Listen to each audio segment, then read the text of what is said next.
গ্রেপ্তার ও আটক সম্পর্কে রক্ষা কবচ আমাদের সংবিধানের আর্টিকেল ৩৩ একদম স্পষ্ট বলেছে। গ্রেপ্তার ও আটক সম্পর্কে রক্ষা কবচ মানে সংবিধান একটি রক্ষা কবচ দিয়েছে। সেই রক্ষা কবচের ভিতরে ৩ টি পয়েন্ট স্পষ্ট বলেছে। সেটা হচ্ছে কোন অবস্থাতেই কাউকে যখন গ্রেপ্তার করা হবে, আটক করা হবে, প্রহরায় রাখা হবে তখন অবশ্যই তাকে তার কারণ বলতে হবে। দ্বিতীয়ত বলেছে সেটা হচ্ছে অবশ্যই তার আইনজীবীর সাথে তাকে কথা বলতে দিতে হবে।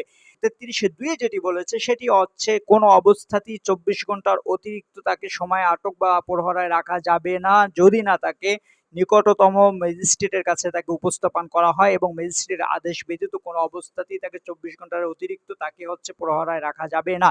কথা হচ্ছে ৬ সমন্বয়ককে যে ডিবি অফিসে দিনের পর দিন রাখা হচ্ছে, এটা কিসের বলে? যেহেতু সংবিধান রক্ষা কবচ দিয়েছে সুতরাং এটা স্পষ্ট ক্লিয়ার, অন্য আইনে যাই থাকুক না কেন এর সাথে কোনো কিছুই তুলনা হতে পারে না। এটাই সর্বোচ্চ আইন।